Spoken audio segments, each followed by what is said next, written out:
আসসালামু আলাইকুম প্রিয় শিক্ষার্থীবৃন্দ, ন্যাশনাল কলেজের অনলাইন ক্লাসে সবাইকে স্বাগত জানাই। সাথে সাথে ঈদুল আজহার শুভেচ্ছা রইল সবার প্রতি। আশা করি ঈদের পরে এই কুরবানির মাংস বা বিভিন্ন ভালো খাবার খেয়ে সবাই সুস্থ আছো। দয়া করে সুস্থ থাকো। আজ আমরা নবম দশম শ্রেণীর বিজ্ঞান বইয়ের আমরা ষষ্ঠ অধ্যায় পড়াবো। তোমাদের অর্ধবার্ষিকী পরীক্ষায় এই অধ্যায়টা আছে, তিনটা অধ্যায় আছে, মধ্যে ষষ্ঠ অধ্যায় চ্যাম্পটিতেও আছে, সুতরাং এই অধ্যায়টা পড়াবো। আর তোমরা এটা অবগত আছো, অনেকেই ন্যাশনাল কলেজ পেজে ক্লাস দেখতে, এখন ন্যাশনাল কলেজ না হয়ে স্কুলের জন্য আলাদা একটা প্ল্যাটফর্ম তৈরি করা হয়েছে, যা তোমাদের জন্য খুবই ভালো, একটা সুবিধাজনক অবস্থান। সেটা হলো ন্যাশনাল স্কুল অ্যান্ড কলেজ পেজে গিয়ে তোমরা এই লাইভ ক্লাসটা দেখতে পারবে। যারা জেনেছো তারা অন্যদেরকে শেয়ার করে জানিয়ে দাও। অবশ্যই ক্লাসে অ্যাটেন্ড হতে হবে, বাধ্যতামূলক। তোমরা মেসেজ অপশনে গিয়ে নিজের নাম রোল লিখে মেসেজ করে দিবে, নাম রোল ক্লাস শ্রেণী, কারণ যেহেতু নবম দশম আছে সেই জন্য শ্রেণীর নামটাও লিখতে হবে। আর এটা সম্পূর্ণটাই কমার্স অথবা আর্টসের জন্য, যেহেতু আমাদের আর্টস নেই, সম্পূর্ণ কমার্স ক্লাসদের জন্য।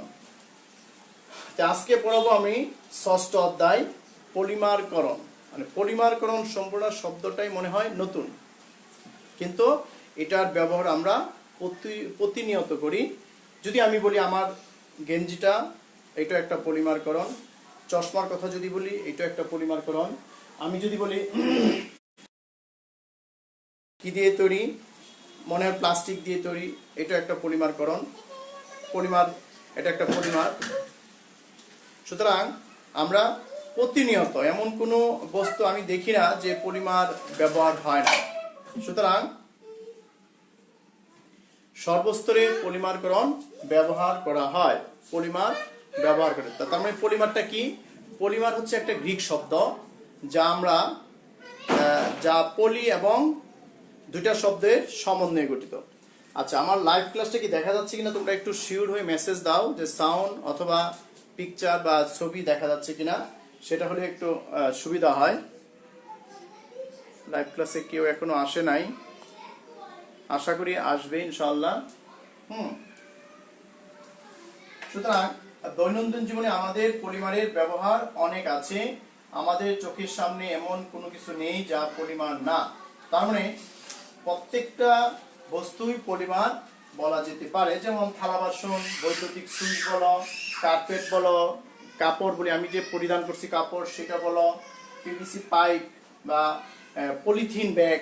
এই যে পলিথিন ব্যাগ দেখো, তোমাদের জন্য এনে রেখেছি, এই যে পলিথিন ব্যাগ, এটা একটা পলিমারকরণ। হ্যাঁ, পলিথিন।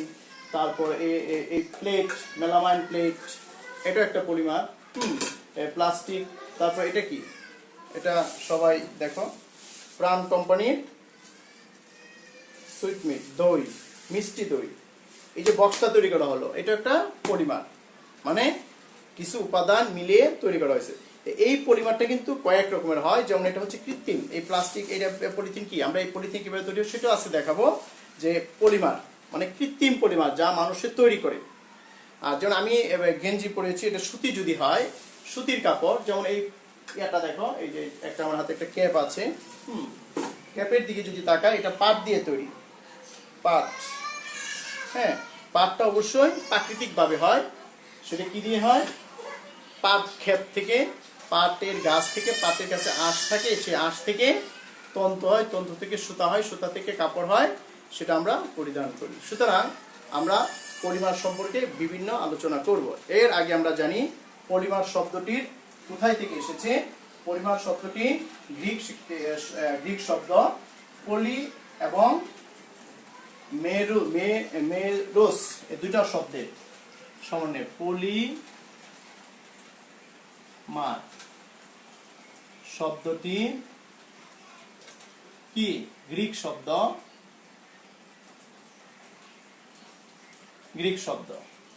পলি অর্থ কি? অর্থ পলি অর্থ কি? অংশ। পলি অর্থ অংশ বা পার্ট। আর আরেকটা কি অংশ? পলিমার, মানে সন্ধি বিচ্ছেদ করলে কিন্তু হবে না, মার অর্থ না। পলি অর্থ অংশ। আর মেরুস, মেরুস এর অর্থ, মেরুস অর্থ কি? পলি অর্থ অংশ, মেরুস অর্থ অনেক। তার মানে কি, যে এই যে কলমটা, এই প্লাস্টিকের কলমটা যে তৈরি করা হলো অনেকগুলোর একটা অংশ। তার মানে অনেকগুলো প্লাস্টিকের ছোট ছোট কণা একত্রিত হয়ে, ছোট ছোট কণা হলো এক একটা অংশ একত্রিত হয়ে, যে অনেকগুলি বলছে, অনেকগুলি একত্রিত অংশ একত্রিত হয়ে একটা পলিমার, একটা কলম তৈরি করা হয়েছে। এরকম এই বোর্ডটা যদি চিন্তা করো, এই বোর্ডের যে আমরা সাদা পিসটা দেখতে পাচ্ছি সেটা একটা পলিমার। অনেক ছোট ছোট অংশ, অনেকগুলো অংশ, এই অংশ মিলে একত্রিত হয়ে একটা পলিমার তৈরি করে। সুতরাং শব্দের সাথে, অর্থের সাথে মিল যদি আমরা বলি যে অনেকগুলো উপাদান একত্রিত হয়ে যদি একটা উপাদানে রূপান্তর হয় সেটাকে পলিমার বলা হয়। আর ছোট ছোট উপাদানকে বলা হয় মনোমার। ছোট ছোট ছোট ছোট প্রতিটি অংশ কি হবে? মনোমার। মনোমার। সুতরাং আমরা পলিমার সম্পর্কে আইডিয়া পেয়েছি যে অনেকগুলো মনোমার একত্রিত হয়ে পলিমার তৈরি করে। আর পলিমার তৈরি করার যে প্রক্রিয়া সেটাকে বলা হয় পলিমারকরণ বিক্রিয়া বা প্রক্রিয়া। ক্লিয়ার?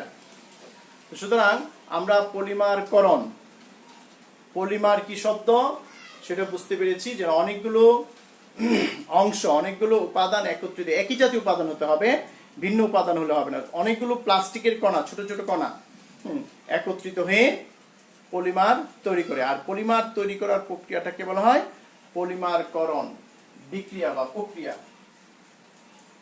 যেমন আমরা যে পলিথিন, এই যে পলিথিনের কথা বললাম, এই পলিথিনের কথা যদি আমি বলি, পলিথিন কি দিয়ে তৈরি? ইথিলিন, প্রাকৃতিক গ্যাস। আমরা যে মিথেন, ইথেন, প্রোপেন, বিউটেন ব্যবহার করি সেটার একটা অংশ ইথিলিন। ইথেন থেকে ইথিলিন তৈরি হয়। সেই ইথিলিনের সাথে অসংখ্য ইথিলিন যদি একত্রিত করা হয় সেখানে কিছু প্রভাবকের প্রয়োজন হয়, অক্সিজেনের প্রভাবক বা অন্য কিছু প্রভাবকের প্রয়োজন হয়। সেই ক্ষেত্রে আমরা এই ইথিলিন থেকে পলিথিন তৈরি হয়। সেই বিক্রিয়াটা আমরা একটু পরে দেখাবো। একইভাবে পাইপ, পিভিসি পাইপ, যা আমাদের বাসাবাড়ির নির্মাণে বা পানি নিষ্কাশনের জন্য ব্যবহার করা হয়ে থাকে, সেই পিভিসি পাইপ সেটাও একটা পলিমার। সেই পলিমারটা, পিভিসি পাইপটা কি দিয়ে তৈরি? ভিনাইল ক্লোরাইড নামে মনোমার দিয়ে তৈরি। সুতরাং এই অংশগুলি তোমাদের মনে রাখতে হবে যে পলিথিন কি দিয়ে তৈরি। আমরা যদি কিছু উপাদানটা লিখি এভাবে, যে পলিথিনের উপাদান, পলিথিনের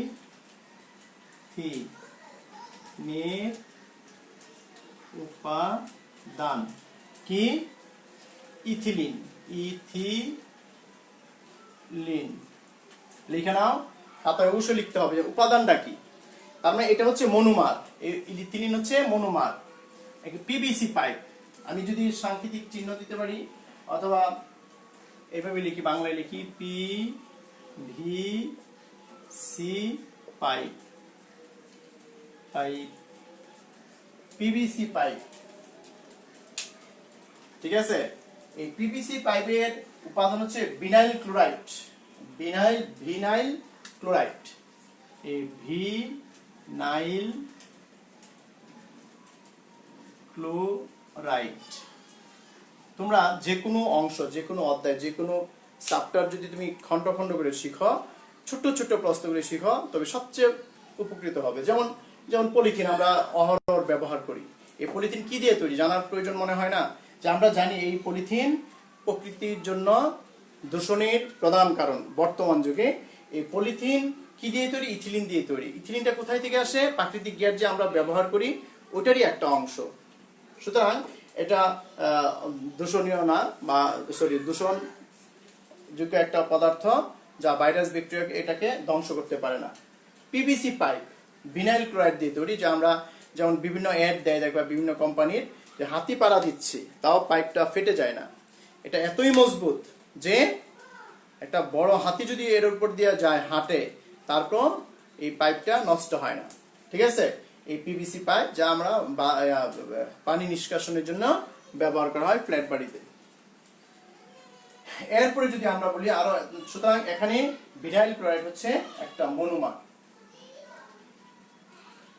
এরপরে আসো বৈদ্যুতিক সুইচ। বৈদ্যুতিক সুইচ এটার উপাদান কি? বৈদ্যুতিক সুইচ, বৈদ্যুতিক সুইচ তো চিনো সবাই, সুইচ ব্যবহার করো, এমন কেউ নাই যে সুইচ ব্যবহার করে না। বৈদ্যুতিক সুইচ সেটা কি? সেটার উপাদানের নাম হচ্ছে বাকেলাইট। বাকেলাইট উচ্চারণটা একটু অন্যরকম, বাকেলাইট। বাকেলাইট নামগুলি একটু সাথে আমার সাথে মুখস্থ করলে হয়ে যাবে। বাকেলাইট উচ্চারণটা সাথে সাথে পড়তে হবে, বাকেলাইট, ডি না টি। আর হলো ভিনাইল ক্লোরাইড, ডি। বাকেলাইট, টি। ইথিলিন বৈদ্যুতিক সুইচের মূল উপাদান বা যা দিয়ে বৈদ্যুতিক সুইচ তৈরি করা হয়, এটা একটা পলিমার, মনোমার। আচ্ছা, এখানে আরেকটু কথা বলে নিই। বাকেলাইট যেমন ভিনাইল ক্লোরাইড, ভিনাইল ক্লোরাইড কি দিয়ে তৈরি হয়?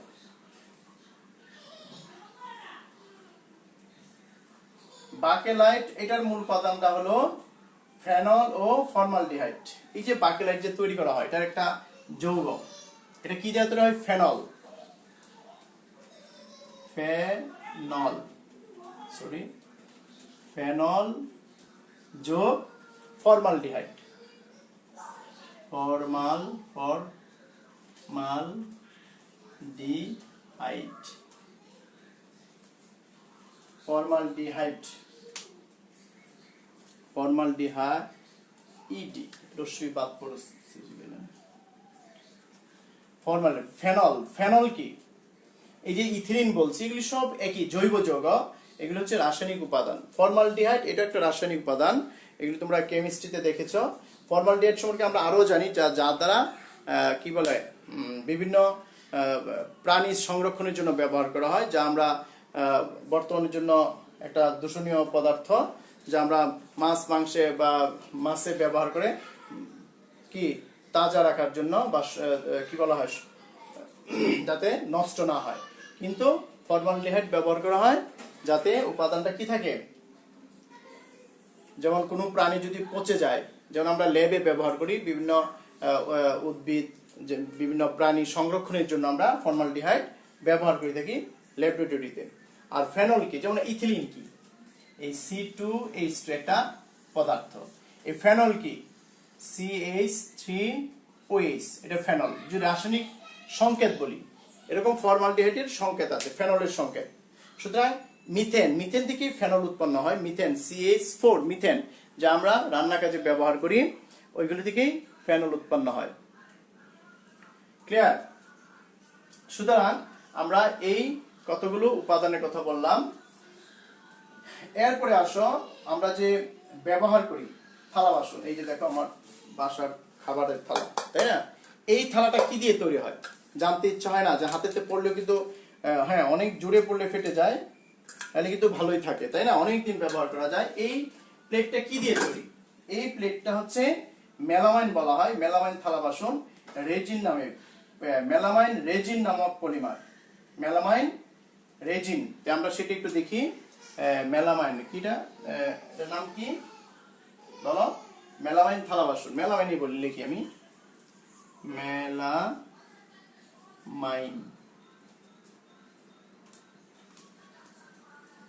মেলামাইন, মেলামাইন, মেলামাইনের থালা বাসন বলতে পারো, মেলামাইনের থালা বাসন, থালা বাসন, মেলামাইনের থালা বাসন। ঠিক আছে?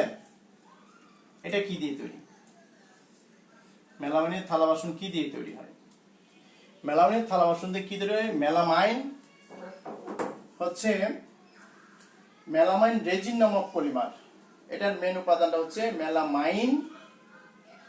মেলামাইনের থালা বাসন, মেলামাইনের থালা বাসন তৈরি হয় melamine plus formaldehyde. Melamine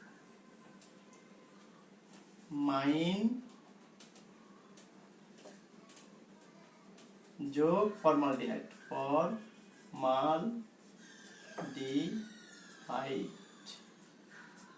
formaldehyde. Clear? আমরা কয়টা জিনিস শিখলাম এই জায়গায়? ইথিলিন উপাদান কি, সরি পলিথিনের উপাদান কি? ইথিলিন। 2 নম্বর শিখেছি পিভিসি পাইপ, যেটার উপাদানটা কি? Vinyl chloride. তারপর বৈদ্যুতিক সুইচ বেকেলাইট, এটা কি দিয়ে তৈরি হয়? ফেনল এবং ফর্মালডিহাইড দিয়ে তৈরি হয়। ফেনল এবং ফর্মালডিহাইড হচ্ছে মনোমার, এগুলি সব কিন্তু মনোমার। এই পাশ হচ্ছে পলিমার,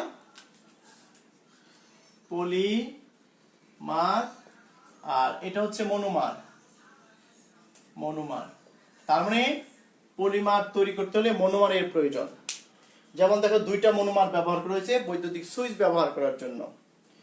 মেলামাইনের থালা বাসন যে আমরা ব্যবহার করি সেটা হচ্ছে মেলামাইন একটা রাসায়নিক উপাদান, ফর্মালডিহাইড একটা রাসায়নিক উপাদান। এই রাসায়নিক উপাদানগুলি যৌগিক পদার্থ, এগুলি সব হচ্ছে কৃত্রিমভাবে মানুষে তৈরি করে। এটি সব কি? কৃত্রিম। সুতরাং আমরা যদি এখন শ্রেণীবিন্যাস করতে চাই যে আচ্ছা পরিবারকরণ প্রক্রিয়াটা কি? যে প্রক্রিয়ার মাধ্যমে মনোমারের সাহায্যে পলিমার তৈরি করা হয় সেটা হচ্ছে পলিমারকরণ প্রক্রিয়া, এটা আমরা জানি। এখন আমি যে প্রথম ইয়াটা আছে পলিথিনের উপাদান, পলিথিন যে তৈরি করে কিভাবে সেটার প্রক্রিয়াটা যদি আমি দেখতে চাই তখন কি হবে? যে এই ইথিলিন C2H2 এটা n সংখ্যক মানে কি? আমি যদি পলিথিনটা ছোট করি, এই পলিথিনের ইথিলিনটা কম নিব, আর পলিথিন যদি বড় করতে চাই, বড় পলিথিন বানাইতে চাই, n মানে কি বেশি সংখ্যক পলিথিন নিতে হবে, ইথিলিন নিতে হবে, বেশি সংখ্যক ইথিলিন। তার মানে n এর মান নির্দিষ্ট না। এটাকে যদি আমি তাপ দেই এবং অক্সিজেন প্রভাবক মানে কি? যার উপস্থিতি থাকতে হয়। যেমন আমরা যে লেখাপড়া করি, যদি স্টুডেন্ট হয়, আমি যদি স্টুডেন্ট হই, তবে টিচার হচ্ছে প্রভাবক। টিচার আমাকে পড়ার জন্য উৎসাহিত করে বা বুঝিয়ে দেয়। অথবা আমি এক রুমে পড়তেছি, পাশে যদি এক টিচার বসে থাকে, আমাকে পড়াচ্ছে না কিন্তু বসে থাকে, তারপর পড়ার গতিটা বৃদ্ধি পাবে। সুতরাং টিচারটা হচ্ছে প্রভাবক হিসেবে কাজ করতে, শেখাচ্ছে না, কোনো কিছু শেখাচ্ছে না, শুধু বসে আছে, সেটা হচ্ছে প্রভাবক। এরকম প্রভাবক মানে বিক্রিয়ার গতিকে বৃদ্ধি করে দেয় বা হ্রাস করে দেয় বা উৎপাদনের পরিমাণটা বৃদ্ধি করে দেয়। সেই অক্সিজেন অবশ্যই থাকতে হবে পলিথিন তৈরি করার জন্য। উচ্চ তাপ এবং চাপ, উচ্চ তাপ বলতে 200 ডিগ্রি সেলসিয়াস তাপমাত্রা দিতে হবে, আর চাপ দিতে হবে, চাপ মানে বায়ুমণ্ডলীয় যে চাপ সেটা দিতে হবে 1000 থেকে 2000, 1000 থেকে 1200 বায়ুমণ্ডলীয় চাপ। আমি শুধু বায়ু চাপ লিখলাম, বায়ুমণ্ডলীয় চাপ। বায়ুমণ্ডলীয় চাপ সম্পর্কে আমরা জানি না, অনেকে তোমরা নাও জানতে পারো, সায়েন্স স্টুডেন্টরা জানে। বায়ুমণ্ডলীয় চাপ হচ্ছে 100 সেন্টিমিটারের একটা কাঁচ নল যদি আমি ব্যবহার করি, 100 সেন্টিমিটারের, এরকম 100 সেন্টিমিটার দাগ থাকে, তাই না? এখানে 100 সেন্টিমিটার আছে। যদি এটাকে আমি পারদ দ্বারা পূর্ণ করলাম, তখন বায়ুর চাপের কারণে 76 সেন্টিমিটার এসে সে থেমে যাবে, এই অংশটা ফাঁকা হয়ে যাবে। এটা হচ্ছে বায়ুমণ্ডলীয় চাপ। এটা কি? বায়ুমণ্ডলীয় চাপ। সুতরাং ইথিলিনকে বায়ুমণ্ডলীয় চাপ কত? 1000 থেকে 1200 যদি দেওয়া হয়, আর তাপমাত্রা যদি 200 ডিগ্রি সেলসিয়াস দেওয়া হয়, অক্সিজেনের প্রভাবে কি তৈরি হবে? পলিথিন। পলিথিনের বিক্রিয়াটা কি হবে? একই, কোনো পরিবর্তন নাই, C2H2। এখানে একটা বন্ড, এখানে একটা বন্ড, মানে অনেক হবে। ব্র্যাকেট দিয়ে এনটা নিচে চলে আসবে। দেখো এনটা ছিল সামনে থাকলে কি হয়, নিচে থাকলে কি হয়, সেদিকে কিন্তু খেয়াল রাখতে হবে। আচ্ছা, ইথিলিন C2H2, এখানে ডাবল বন্ড দিতে হবে, এখানে একটু পরিবর্তন করি, sorry, C2H2 double bond C2H2, এখানে এই বন্ড, এন্ডটা কোথায় আসবে, নিচে চলে আসবে। আর এটাও তোমাদের একটু বেশি নিতে হবে, sorry, C2H2 double bond C2H2, এই ইথিলিন মিথিন ইথিলিন, মানে দুইটা C2H2 থাকবে, দুইটা C2H2 ডাবল বন্ড কেন, এগুলি কেমিস্ট্রির ভাষায় লিখতে হয়। সুতরাং এখানে দেখা যায় n সংখ্যক ইথিলিন ব্যবহার করা হয়েছে, সেটা নিচে n মানে কি, যেমন আমরা যদি হাইড্রোজেন লিখি, এইটা এক জিনিস, একটা অণু, এটা কি অণু, আর সামনে যদি 2 দেই, দুটি পরমাণু, এটা কিন্তু অণু না, এখানেও দুইটা পরমাণু আছে কিন্তু এটা অণু, এখানেও দুইটা পরমাণু আছে কিন্তু এটা অণু হবে না। একইভাবে এটা হচ্ছে আলাদা আলাদা পাউডারের মতন বা কণা, ছোট ছোট দানা, সেটা হচ্ছে n সংখ্যক ইথিলিন ব্যবহার করছে। যখন বায়ুমণ্ডলের চাপ, তাপমাত্রা এবং অক্সিজেন প্রয়োগ ব্যবহার করা হয়, তখন সেটা একসাথে অ্যাডজাস্ট হয়ে যাবে, পলিথিন ব্যাগ তৈরি হয়ে যাবে, সেটা হচ্ছে নিচে n হয়ে যাবে, এরকম অণুর মতন হয়ে যাবে, একটা অণু। এটা ছিল অনেক সংখ্যক অণু, এটা হলো একটা অণুতে রূপান্তর হয়ে গেল, এটা হচ্ছে পলিথিন তৈরির বিক্রিয়া। সুতরাং আমরা এই তথ্যটা ভালো করে বুঝতে পেরেছি ইনশাআল্লাহ। আমরা এই সবগুলি পড়িয়েছি কি, কৃত্রিম পলিমার, কৃত্রিম মানুষের তৈরি করা পলিমার। সুতরাং পলিমার দুই ধরনের, একটা হচ্ছে কৃত্রিম পলিমার, একটা হচ্ছে প্রাকৃতিক পলিমার। পলিমার কয় ধরনের, পলিমার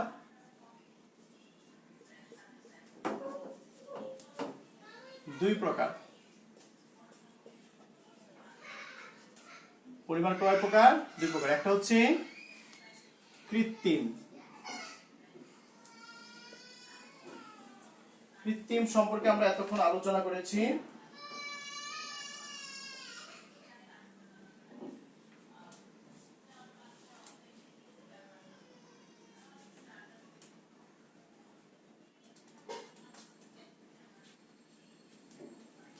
কৃত্রিম সম্পর্কে এতক্ষণ কি আলোচনা করেছি, তাই না? দুই নম্বর হচ্ছে প্রাকৃতিক, প্রাকৃতিক কৃত্রিমগুলি কি কি, পলিথিন, পলিথিন, তারপর কি PVC pipe, PVC pipe, pipe, তারপর কি কলম, এই যে কলম আমরা ব্যবহার করি, এরকম অনেক আছে, প্লাস্টিক জাতীয় যত উপাদান ব্যবহার করি। আর প্রাকৃতিক পলিমার কি, প্রাকৃতিক পলিমার যেটা আল্লাহর নিয়ামত, মানে আল্লাহ গাছ দিয়ে তৈরি করে, যেমন আমরা যে পাটের কাপড়, পাট দিয়ে যে সুতা তৈরি হয়, কি বলা হয়,